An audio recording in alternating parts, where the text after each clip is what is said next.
বাবা আলোচনা করে একটি রিসেপশন বুক করে, যেখানে ইরফান শুদ্ধ একসাথে যাওয়ার কথা। আর মায়রা যেহেতু ফারাহ সাথে আছে, তাদের পার্লারের এখান থেকে একসাথে যাওয়ার প্ল্যান। কিন্তু ইরফানকে তাও আবার একদম সাদামাটাভাবে দেখে মায়রার একটুও হজম হলো না। বিস্ময় নিয়ে ছোট ছোট পায়ে হেঁটে এসে দাঁড়ায় ইরফানের সামনে। অবাক হয়ে বলে, আপনি এখানে কেন? আর আপনার শেরওয়ানি কোথায়? ইরফান মায়রার দিকেই চেয়ে, তার গ্রান্ডমা মায়রাকে একটা ছোট্ট নাকফুল দিয়েছিল। মায়রার নাকে আজ সেই নাকফুল নেই, বরং ওই নাকফুলের জায়গায় গোল রিংয়ের মতো, যেটাকে নথ বলে। কপালের কাছে এসে ঠিকেছে তিকলি। মায়রা এর আগেও সেজেছে, তবে এভাবে না। ইরফান মায়রাকে আগে লেহেঙ্গা কিনে দিয়েছিল, কিন্তু শাড়িতে কেমন যেন অদ্ভুত সুন্দর লাগছে। ইরফান আবারও ডুব গিলে। মায়রা ইরফানকে চুপ করে থাকতে দেখে হাতে ইরফানের হাত ধরে ঝাঁকিয়ে বলে, কথা বলছেন না কেন? কি হয়েছে আপনার? ইরফান মায়রার দিকে চেয়ে ডান হাত তুলে তার বুকের বাঁ পাশে দেখিয়ে ছোট করে বলে, এখানে পেইন হচ্ছে। ইরফান এমনভাবে কথাটা বলল, মায়রার মনে হচ্ছে ইরফান বুক তাই কথাই বলতে পারছে না। ভীষণ বিচলিত হয়ে সেও ইরফানের বুকে হাত রেখে মালিশের মতন করে চিন্তিত কণ্ঠে বলে, শিশরাজ, কি হয়েছে আপনার? চলুন ডক্টরের কাছে যাই, পরে বিয়ে করা যাবে। ইরফান মায়রার চিন্তিত মুখপানে দৃষ্টি রেখেই বলে, আমার মেডিসিন আছে। মায়রা বিচলিত হয়ে বলে, তাহলে দ্রুত মেডিসিন খেয়ে নিন। ইরফান ছোট করে বলে, খাবো, তোমাকে আসতে হবে। মায়রার কথা বাড়ালো না। এমনিতেই ইরফানের সেই নাক দিয়ে রক্ত পড়ার দৃশ্য মায়রা এখনো ভুলতে পারে না, মনে হলেই তার শরীরে কেমন কাটা দেয়।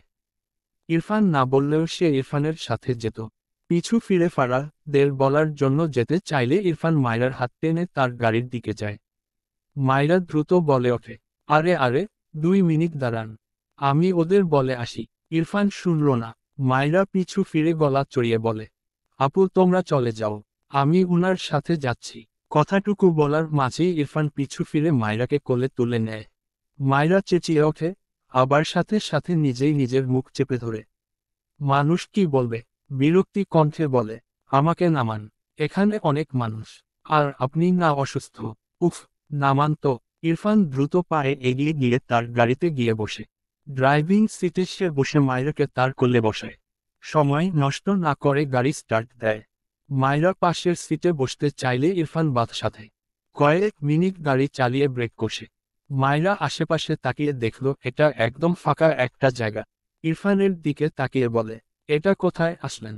বাড়ি যাবেন না? ওষুধ তো বাড়িতে, তাই না? তাহলে মায়রা আর কথা বলার সুযোগ পায় না। ইরফান হাতের আজলায় মায়রার মুখ নিয়ে ছোটজোড়া একড়ে ধরে। মায়রা বুঝতেই পারেনি। ক্ষণে ক্ষণে ইরফান মায়রার সব সাজ এলোমেলো করতে উদ্যত হয়। মায়রা ইরফানের থেকে ছাড়া পেতে চায়, ইরফান ছাড়লে তো হাতে শক্ত করে মায়রার কোমর জড়িয়ে ধরে। মায়রা ভীষণ ছটফট করে। ইরফানকে ভীষণ এলোমেলো লাগে। মায়রা বেশ কসরত করে ঠেলে ইরফানকে ছড়িয়ে তাকায় ইরফানের দিকে। ইরফান বিরক্ত চোখে তাকায়। মায়রাকে আবারও টেনে নিতে চাইলে মায়রা চেঁচিয়ে ওঠে, ও ভোলক, আপনি না অসুস্থ? নিজের ওষুধ না খেয়ে আমার সাথে কি শুরু করেছেন? আমাকে বিয়ে করতে দিবেন না? সেই সকাল থেকে না খেয়ে দিয়ে সেজেছি, আর আপনি সব এলোমেলো করে দিলেন। বলতে বলতে মাথায় জড়ানো এলোমেলো হিজাব খুলে ফেলল। একদম যাচ্ছে তাই অবস্থা করে দিয়েছে। ইরফান কোনো কথা ছাড়াই আবারও মায়রার ঠোঁটজোড়া আঁকড়ে ধরে। মায়রা ছটফট করে। এত গোল লাগছে তার। হাতে ইরফানের দাড়ি ধরে টানে। ইরফান মায়রাকে ছেড়ে মায়রার হাত ধরে বলে, স্টুপিড, কি প্রবলেম? মায়রা অসহায় কণ্ঠে বলে, আপনি আসলেই খুব খারাপ, আমার সব নষ্ট করে দিলেন। আমি বিয়ে করব না, আপনি বাড়ি গিয়ে ওষুধ খান। ইরফান চোখ ছোট ছোট করে বলে, বিয়ে ক্যান্সেল, আর আমার মেডিসিন আমার কাছে আছে, বাড়ি গিয়ে কি করব? মায়রা অবাক হয়ে বলে, তাহলে খাচ্ছেন না কেন? ইরফান বিরক্তি কণ্ঠে বলে, খাচ্ছিলাম তো, তুমি ডিস্টার্ব করছো। মায়রা চোখ বড় বড় করে বলে, আপনি কি ল আপনি তো ওষুধটা বেরই করেননি। ইরফান ঠোঁট বাঁকিয়ে বলে, মেডিসিন তো তুমি। মায়রা চোখ ছোট ছোট করে বলে, আপনার না বুকে ব্যথা? ইরফান মায়রার লিপস্টিক মেশানো ঠোঁটজোড়ায় ডান হাতের বুড়ো আঙুল চালিয়ে ঠান্ডা গলায় বলে, বউ এভাবে সাজলে আমার বুকে পেইন হয়। অ্যান্ড অ্যাট দ্যাট টাইম বার্ডফ্লাওয়ার মেডিসিন খেতে হয়। মাইরা ইরফানের কথা বুঝতে পেরে কেমন যায় মিলিয়ে যায়। ইরফান মাইরার নাকের নথ খোঁড়াতে খোঁড়াতে বলে, সুন্দর লাগছে। মাইরা আরও যা পায়। ইরফান এভাবে কখনো তার প্রশংসা করেনি। প্রথমবারের মতো এমন প্রশংসা পেয়ে মাইরার হাত পা দিয়ে যেন ঠান্ডা কিছু বয়ে যায়। নিচু মাথা আরও নিচু করে নেয়। ইরফানের ফোনে কল আসে। ইরফান বিরক্ত হয়। বিরক্তি নিয়ে পকেট থেকে ফোন বের করে দেখল শুদ্ধর কল। কল রিসিভ করলে ওপাশ থেকে শুদ্ধ বলে, শুনলাম তুই নাকি পার্লারে গিয়েছিস। তুই কি চাইছিস আমার চেয়ে তোকে যেন বেশি সুন্দর লাগে? সে তুই চাইতেন পারিস, কিন্তু পার্লারে গেলে তো তোকে হি জ রা বানিয়ে দিবে। চাহ তোর কি রুচি রে?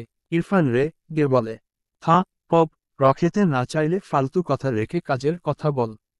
শুদ্ধ হেসে বলে, আমি সহ সবাই তোর জন্য বসে আছি, তাড়াতাড়ি আয়, রিসিপশনে যাব। ইরফান বিরক্তি কণ্ঠে বলে, বলেছি তো বিয়ে ক্যান্সেল। শুদ্ধ পাত্তা না দিয়ে বলে, আরে ভাই, সে তো তুই মাইরাকে ডোন্ট লাইক ইউ করতে করতে ওকে ছাড়া এক সেকেন্ডও থাকতে পারিস না। সেরকমই এখন দেখা যাবে। বিয়ে ক্যান্সেল বলে আরো 10 বার বিয়ে করার জন্য লাফাবি। মাইরা ইরফানের কান থেকে ফোন টেনে তার কানে নেয়। অতঃপর ইরফানের দিকে চেয়ে বলে, ভাইয়া আমি বিয়ে করব। আপনি যে আমার জন্য ছেলে দেখতে চেয়েছিলেন, দেখেননি। শুদ্ধ হেসে বলে, হ্যাঁ হ্যাঁ মাইরা দেখে। আর শোনা গেল না। ইরফান রে দে মাইরার থেকে ফোন কেড়ে নিয়ে ফোন সুইচ স্টপ করে দিয়ে গাড়ির ব্যাক সিটে ছুঁড়ে মারে। মাইরা দ্রুত ইরফানের কোল থেকে নেমে পাশের সিটে যেতে চাইলে ইরফান দু হাতে মাইরাকে শক্ত করে তার সাথে চেপে ধরে দাঁতের দাঁত চেপে বলে, কাকে বিয়ে করবে বলছিলে? মাইরা মোচামুচি করতে করতে বলে, আপনাকে আপনাকে ছাড়ুন আমায়। আমার হাড়গোড় সব ভেঙে গেল। ইরফান হাতের বাঁধন ঢিলে করার বদলে আরো শক্ত করল। মাইরা অসহায় কণ্ঠে বলে, ছাড়ুন আমায়। আপনাকেই তো বিয়ে করতে চাইছি, কিন্তু আপনি আমায় বিয়ে করতে চান না। গিরগিটি একটা। ইরফান বিরক্তি কণ্ঠে বলে, স্টুপিড বাদর, বিয়ে করলে টাইম ওয়েস্ট হবে। মাইরা অদ্ভুতভাবে তাকায় ইরফানের দিকে। মানে সময় নষ্ট হয় বলে বিয়ে করবে না? এই লোকটাকে কি বলা উচিত? রে গে বলে, হায় রে আমার পাঞ্চুয়াল মানুষ রে। ওই সময় বাঁচিয়ে কোন মহাকাশে অভিযান চালাবেন আপনি? ইরফান হাতের বাঁধন সামান্য ঢিলে করে একটু হেসে বলে, তোমার মহাকাশে। মাইরা থতমত খেয়ে তাকায়, চোখ বুজে নেয়, মাথাটা নিচু করে থুতনি একদম গলার নিচে নামিয়ে ফেলে। ইরফানের ঠোঁটের কোণে লেপ্টে থাকা হাসি আরেকটু দীর্ঘ হয়। অতঃপর বলে, আমার কাছে মাস্ক আছে, তুমি চাইলে মাস্ক দিয়ে মুখ ঢাকতে পারো। মাইরা রেগেমেগে দু হাতে ইরফানের গলা চেপে ধরে বলে, আপনার চেয়ে একটাও সব ভোলোকও ভালো আছে। ইরফান গাল চুলকায়, সাথে মাইরার দিকে কেমন করে যেন তাকিয়ে থাকে, ঠোঁটের কোণে বাঁকা হাসি। মাইরা আবারও যা পায়। দ্রুত ইরফানের কোল থেকে নেমে পাশের সিটে গিয়ে বসে। এবার ইরফান কিছু বলল না। মাইরা দেখল ইরফান সেই একই ভঙ্গিতে তার দিকে চেয়ে আছে। মাইরার কান্না পাচ্ছে। গাড়ির ড্যাশবোর্ডের উপর থেকে ফার্স্ট এড বক্স নিয়ে ইরফানের দিকে ছুঁড়ে মেরে বলে, ও ভোলক, আপনি একটা বখাটে, আপনি আমাকে টিজ করছেন। আমি আপনাকে একদম ছাড়ব না বলে দিলাম। ইরফানের তবুও কোনো পরিবর্তন নেই, বরং মাইরার অবস্থা দেখে হাসি চওড়া হয়। আর মাইরার যা বাড়ে। মাইরা সিটের উপর পা তুলে একদম উল্টো ঘুরে বসল। এই সব ভুল লোকের দিকে সে আজম হয়ে গেলেও তাকাবে না। ইরফান কিছু বলল না, চুপচাপ গাড়ি স্টার্ট দেয়। একটু পর পর আর চোখে মাইরার দিকে তাকায়। মাইরা একবার ইরফানের দিকে তাকিয়েছিল, চোখাচোখি হওয়ায় মাইরা আবার সাথে সাথে ওদিক ফিরে। ইরফান ডান হাতে স্টিয়ারিং ঘোরায়, বা হাতের বুড়ো আঙুল দিয়ে চাপ দাড়িতে স্লাইড করতে করতে ঠোঁট বাঁকিয়ে বলে, স্পেশাল মোমেন্ট এলো, যা পাওয়া উচিত, বাট তুমি অপোজিট কেন? মাইরা এবার এগিয়ে এসে দু হাতে ইরফানের মুখ চেপে ধরে কান্নামাখা গলায় বলে, আল্লাহর দোহাই, এবার আপনি চুপ করুন। ইরফান বা হাতে মাইরাকে তার কোলে ভালোভাবে বসিয়ে মাইরার মাথা তার বুকে রেখে স্বাভাবিক হয়ে বলে, ওকে, আপাতত রেস্ট কর। মাইরা আর কিছু বলল না, ওভাবেই থাকলো। ইরফান শুদ্ধকে কল করে জানিয়ে দিয়েছে সে আর মাইরা এখান থেকেই রিসেপশনে যাবে। শুদ্ধদের চলে যেতে বলেছে। মাইরাকে একটি রেস্টুরেন্টে গিয়ে বিরিয়ানি খাইয়েছে। এরপর ওষুধের দোকানে গিয়ে মাইরার দুপুরের আর রাতের ঔষধ কিনেছে, সাথে একটি পানির বোতল। এগুলো কিনে গাড়িতে এসে বসে ইরফান। মাইরার দিকে ঔষধ আর পানি বাড়িয়ে দিলে মাইরা বিনা বাক্যে ঔষধ খেয়ে নেয়। তার তো মনেই ছিল না সে বাড়িতেই ঔষধ রেখে এসেছে। ইরফান মাইরার কাছে থাকা একটি ছোট্ট ব্যাগের রাতের ঔষধ রেখে বলে, এটা রাতে মনে করে খাবে, আমি বিজি থাকতে পারি। মাইরা ভীষণ আপ্লুত হলো, ইরফানের সব মনে আছে দেখে। এরপর ইরফান বেশ কিছুক্ষণ ড্রাইভ করে একটি শপিং মলে যায়। গাড়ি থেকে নামার আগে মাইরার শাড়ি যে একটু একটু এলোমেলো হয়েছিল তা সুন্দর করে ঠিক করে দেয়। হিজাব দিয়ে মাইরার মাথা ডেকে দিয়ে মৃদুস্বরে বলে, ট্রায়াল রুমে গিয়ে হিজাব বেঁধে নিবে, ওকে। মাইরা আবদার করে বলে, আপনি বেঁধে দিন। ইরফান মাইরার মুখের দিকে তাকায়। সে তো কখনো হিজাব বাঁধেনি। মাইরার আবদার মানল চুপচাপ। বেশ অনেকটা সময় নিয়ে মাইরাকে হিজাব বেঁধে দেয়। এরপর তার ফোনের সেলফি ক্যামেরা অন করে মাইরার সামনে ধরে বলে, পছন্দ হয়েছে। মাইরা হেসে বলে, আসলেই অনেক ভালো হয়েছে। আপনি কেমন জানেন? ওই যে ক্লাস 6-7-এ একটা গাইড পড়তাম, একের ভিতর সব, আপনি সেই গাইডের মতো মানুষ একটা, ভেতরে সব গুণই আছে। ইরফান ফোন পকেট রেখে বলে, আর তুমি মানুষের ভেতর বাদর, উপরের মানুষ, ভেতরে বাদরামিতে ভরা। মাইরা ভোতা মুখে তাকায়। সে কি সুন্দর প্রশংসা করল, আর এই লোকটা কি করল? মাইরা একটু ঝুঁকে ইরফানের পকেট থেকে ফোন বের করে। ইরফান কিছু বোঝার আগের একদম রাস্তার মাঝে ফোন ছুঁড়ে মারে। ইরফান হতভম্ব হয়ে দ্রুত মাইরার পাশের জানালায় উকি দিয়ে দেখল, তার ফোন অলরেডি কয়েকটা গাড়ি পিছে দিয়ে গুঁড়ো গুঁড়ো করে দিয়েছে। ইরফান মাইরার দিকে চেয়ে গিয়ে বলে, স্টুপিড, কি করলে এটা? ওখানে আমার কত ইম্পর্ট্যান্ট থিং ছিল, কোনো আইডিয়া আছে তোমার? মাইরা তার সিটে বসে ভাবলেশহীনভাবে বলে, আপনি জানেন না, বাদরদের মাথায় বুদ্ধি থাকে না। ওরা হাতের কাছে যা পায়, পছন্দ না হলে সেটাই ছুঁড়ে ফেলে দেয়। বাদর বলবেন, আবার বাদামি সহ্য করবেন না? তা তো হবে না শোনা। ইরফান চোখ ছোট ছোট করে বলে, শোনা। মাইরা থতমত খেয়ে বলে, ওটা একটা ডায়লগের মতো। ইরফান হতাশ হয়ে আরেকবার তার গুরু হওয়া ফোনটার দিকে তাকালো। স্টুপিডটা তার কত কাজ বাড়িয়ে দিল। মাইরা মিটিমিটি হাসে, ভালোই হয়েছে। মূলত তার রাগ হয়েছিল। ও ভোলক, শুধু তার বদনাম করবে। ইরফান বিরক্তির নিঃশ্বাস ফেলে গাড়ি থেকে বের হয়। অপর পাশে গিয়ে গাড়ির ডোর খুললে মাইরা বেরিয়ে আসে। ইরফান মাইরার হাত ধরে সামনে এগিয়ে যায়। মাইরা একটু পর পর ইরফানের দিকে তাকায়। সে বোধহয় ফোনটা ফেলে দিয়ে ঠিক করেনি। মিনমিন করে বলে, আপনি কি আমার উপর রাগ করেছেন? আমি আসলে বুঝতে পারিনি। ইরফান বাঁ হাতে মাইরাকে তার সাথে আগলে নিয়ে ঘাড় বাঁকিয়ে মাইরার কপালে চুমু এঁকে মৃদু হেসে বলে, ওকে, আই ম্যানেজ, ডোন্ট ওয়ারি। মাইরা কিছু বলল না। ইরফানকে তার ভীষণ অদ্ভুত লাগে এখন। না চাইতেও আগের ইরফানের সাথে মেলাতে যায়, আর তখন তার মনে হয় সে বর্তমানে কল্পনার জগ বাস করছে।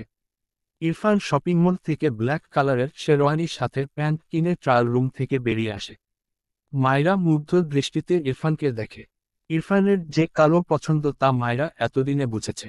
কিন্তু মজার ব্যাপার হলো, ইরফানকে কালোতেই ভীষণ সুন্দর লাগে মাইরা কাছে। আর ইরফানের চক্করে মাইরার চোখেও এখন শুধু কালো সবকিছুই সবার আগে চোখে পড়ে। ইরফান এগিয়ে এসে মাইরার হাত ধরে বাইরে বের হয়। ইরফান হঠাৎই দাঁড়িয়ে যায়। মাইরা ইরফানের দিকে চেয়ে বলে, কি হয়েছে? ইরফান মাইরার শাড়ির এলোমেলো কুচির দিকে চেয়ে আছে। গাড়িতে ওভাবে এলোমেলো হয়ে বসার কারণে মাইরার শাড়ির কুচি একদম নষ্ট হয়ে গিয়েছে বলা যায়। মাইরা আবারও কিছু বলার আগেই ইরফান হাঁটু মুড়ে বসে খুব মনোযোগ সহকারে মাইরার শাড়ির কুচি একটা একটা করে গুছিয়ে দেয়। মাইরা মাথা নিচু করে বিস্ময় দৃষ্টিতে তাকিয়ে থাকে ইরফানের পানে। আশেপাশে অনেক পথচারী দাঁড়িয়ে পড়েছে। আবার অনেকের পথের চলাচল থামেনি, তবে দৃষ্টি ঘুরে ফিরে ইরফান মাইরার পানে আসছে। ইরফান খুব নিখুঁতভাবে মাইরার শাড়ির সবগুলো কুচি সাজিয়ে দেয়। এরপর বসা থেকে দাঁড়িয়ে মাইরার হাত ধরে তার গাড়ির দিকে এগিয়ে যায়। মাইরা ইরফানের দিকে চেয়ে হাঁটছে। সে তার অনুভূতি কি করে বোঝাবে? একটু পর কাপা কণ্ঠে ডাকে, শিশরাজ। ইরফান সামনে তাকিয়ে হাঁটতে হাঁটতে বলে, আই ডোন্ট লাইক ইউ, বার্ডফ্লাওয়ার। মাইরা ইরফানের কথা শুনে হেসে ফেলল। শব্দ করে হেসেছে। ইরফানের মুখে এই কথাটা কেন যেন ভালোই লাগলো। একটু পর হাসি থামিয়ে হাতে ইরফানের বা হাতে জড়িয়ে ধরে হাঁটতে হাঁটতে বলে, আই হেট ইউ শিশরাজ। ইরফান আর চোখে মাইরার দিকে তাকায়। সূক্ষ্ম হাসল, কিছু বলল না। মাইরার মুখেও হাসি। এখনও অনেকেই জন কপতির পানে মুগ্ধতা মিশিয়ে তাকিয়ে আছে। ইরফান, মায়েরা একবারের জন্য নিজেদের রেখে অন্যদিকে মন দেয়নি। তারা হয়তো জানেও না, তাদের এমন দৃশ্য অনেকেই চোখের পাতায় মুগ্ধতার সহিত করে নিয়ে তাদের গন্তব্যের পথে গিয়েছে। ডট ডট রিসিপশন জুড়ে শুধু মানুষ আর মানুষ। ফারাহদের আত্মীয়রা এসে শুদ্ধর সাথে পরিচয় হয়। আবারও কেউ কেউ এমনভাবে তাকায়, শুদ্ধর মনে হচ্ছে সে নতুন বউ। তার মুখ ঢাকার জন্য বিছানা থেকে চাদর তুলে আনা উচিত ছিল। শুদ্ধর মনটা খারাপ, সে ফারাহকে দেখতে পায়নি। রিসিপশনে এসে ইরফানের জন্য ওয়েট করতে করতেই যেন সে বুড়ো হয়ে যাবে। বেদ্যপ বিয়েটা করে বউকে নিয়ে যা। আর এই ফারাহটা যে কোথায়? একেবারে দেখেনি তা নয়, একবার দেখেছিল, কিন্তু মুখ দেখতে পায়নি। তাকে দেখে আরো বেশি এমন করছিল। আজ যদি সে বর না হতো, তবে ফারাহকে থাপ্পড় দিত একটা। তাকে মুখটা একটুখানি দেখতে দিন না। এসব নেওয়া যায়। নাসিম আর তার মা গ্রাম থেকে এসেছে। নাসিম আসবে না বলে পণ করেছিল, কিন্তু ফাইজ আর ইরফানের বাবা যেন পারলে তার পা ধরছিল। এরপরও যদি না আসতো, বে আ দ বি হয়ে যেত। শুদ্ধ বসা থেকে দাঁড়িয়ে বলে, বা বিয়ে করব না। নাসিম চোখ ছোট ছোট করে বলে, করিস না, কে তোকে ধরে বেঁধে বিয়ে দিচ্ছে? শুদ্ধ অসহায় কণ্ঠে বলে, ভাই আমার মারাত্মক কষ্ট রে। ফারাহ মুখ দেখতে পায়নি। তুই ভাবতে পারছিস আমি এই মুহূর্তে একটা ছ্যাঁকা খাওয়া পাবলিক? নাসিম হেসে কিছু বলতে চাইলেও মাইরাকে দেখে থেমে যায়। ধীরে ধীরে হাসি মিলিয়ে যায়। মাইরা ইরফানের হাত ধরে মাত্র ভেতরে প্রবেশ করল। ইরফানের গায়ে কালো শেরওয়ানি, মাইরার পরনে কালো শাড়ি। শুদ্ধ আর চোখে নাসিমের দিকে তাকায়। নাসিম যেন টেনে হিঁচড়ে তার চোখ তো মাইরার থেকে সরিয়ে মেঝেতে নিবন্ধ করল। ফারাহ যেখানে আছে, মাইরাকে সেখানে নিয়ে যায় সবাই মিলে। ইরফান এগিয়ে আসে শুদ্ধর কাছে, যেখানে মুরব্বীরা সবাই আছে। তারেক নেওয়াজ, ফাইজের বাবা সহ আরও সব মুরব্বীরা আছে। শুদ্ধ ইরফানের মাথা ফাঁকা দেখে তার নিজের মাথার পাগড়ি খুলিয়ে ইরফানের মাথায় দিলে ইরফান সাথে সাথে মাথা থেকে সেটি নামিয়ে ঠাস করে শুদ্ধর মাথায় রাখে। শুদ্ধ ইনোসেন্ট ফেস বানিয়ে বলে, আরে মাথায় দে এটা, নয়তো তোকে দেখে আমি বর ফিল পাচ্ছি না। ইরফান গম্ভীর গলায় বলে, আমার বউ ফিল করতে পারলেই হবে। নাসিম পাশ থেকে মৃদু হাসল। ইরফান তার দিকে একবারও তাকায়নি, উল্টে তাকে যে ইচ্ছে করে এভয়েড করছে, এটাও বুঝতে পারল। নাসিম গলা চেড়ে বলে, দোস্ত কংগ্রাচুলেশনস। ইরফান নাসিমের দিকে তাকালো না। সামনের দিকে এগিয়ে যেতে যেতে ছোট করে বলে, থামস। শুদ্ধ একবার ইরফানের দিকে তাকায় আরেকবার নাসিমের দিকে। নাসিমের দিকে একটু এগিয়ে এসে বলে, একটু সময় দে, ও ঠিক হয়ে যাবে। নাসিম কিছু বলল না, চুপ করে থাকল। একটা চাপা শ্বাস ফেলে। ডট মাইরা ফারাহ পাশে গিয়ে বসলে দেখল কোথা থেকে মিলা দৌড়ে এসে মায়রার উপর এক প্রকার ঝাঁপিয়ে পড়ে। মায়রাও মিলাকে জড়িয়ে ধরে। একটু পর মিলা মায়রাকে ছেড়ে কোমরে হাত দিয়ে বলে, কই ছিলি রে তুই? সেই কখন থেকে এসে বসে আছি। মায়রা কিছু বলার আগেই মিথিলা বলে ওঠে, আজ আমাদের ইরফান ভাইয়ের মতো স্বামী নাই বলে কারো কোলে উঠতে পারি না। মায়রা ভীষণ যা পায়, ইরফানকে উল্টে পাল্টে ধুতে ইচ্ছে করল তার। ও ভুলোক একটা। মিলা চোখ ছোট ছোট করে তাকায়। কানের কাছে মুখ নিয়ে বলে, তোর কাছে থেকে ছেলেদের পারফিউমের গন্ধ পাচ্ছি ময়না, সামথিং সামথিং। মাইরা রে গে বলে, ধ্যাত বা লজ্জাত, যা খা, খেয়ে বিদেহ। মিলা কোমরে হাত দিয়ে বলে, এই বেদ্যপ আমি খালি খেয়ে যাব কেন? সাথে বান্ধিয়াও নিয়ে যাব। মিলার কথায় সবাই হেসে ফেলল। মাইরাও হেসে ফেলল। লাবিব কোথা থেকে দৌড়ে এসে মায়রার কোলের উপর হাত রেখে বলে, আপুই আপুই আমাকে তুমুকাও, আমি ছুকিয়ে গেছি। লাবিবের কথা শুনে সবাই অবাক হয়ে তাকায়। মায়রা লাবিবকে কোলে নিয়ে বেশ কয়েকটা চুমু খায়। পাশ থেকে ফারাহ লাবিবের গাল টেনে বলে, আপুইয়ের চুমু না খেলে তুমি শুকিয়ে যাও।